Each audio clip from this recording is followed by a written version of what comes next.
वैभवी श्रीकांत गराटे। मी इयत्ता 7वी ची विद्यार्थिनी आपल्या समोर फुलांचे अवयव ही नाट्य सादर करणार आहे। तर या नाट्यासाठी सहभागी विद्यार्थी आहेत अक्षता मुक्ता, धनश्री माने, श्रावणी पवार, अनुष्का माळी।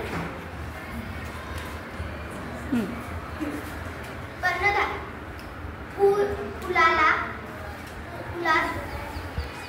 पहिला अवयव आहे पुष्पाला।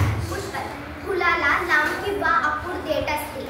फुलाचा देठाचे एक टोक खोडाला जोडलेले असते। फूल ज्या ठिकाणी खोडावर येते तो भाग पसरट किंवा फुगेरी असतो, त्याला पुष्पराग असे म्हणतात। धन्यवाद।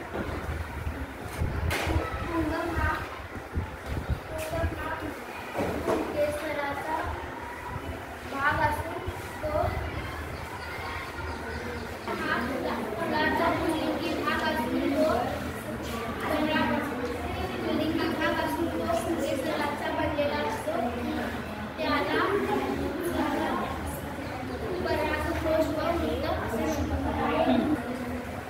निकुंज कळी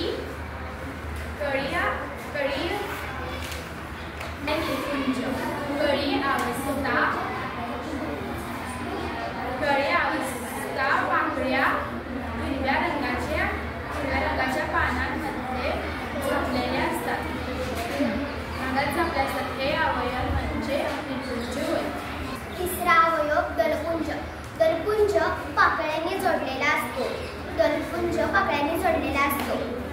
फुलांचे वेगवेगळे दलपुंज जसे गुलाब, मोगरा, जास्वंद, कनेरी, दल या फुलांच्या दलपुंजाचे निरीक्षण करा व त्याचे आकार, गंध याचे निरीक्षण करा। फुलाचा पाचवा अवयव जलकुंड। फुलाचा हा स्त्रीलिंग भाग आहे। तो केसराने बनलेला असतो।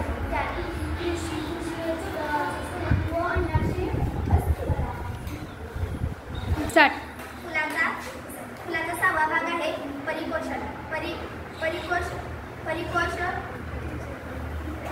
फुलाचा सहावा अवयव आहे परागकोश। परागकोश तत्व झाल्यानंतर फुटतो आणि त्यातील परागकण हे कुशीवर जाऊन पडतात। या क्रियेस परागीभवन असे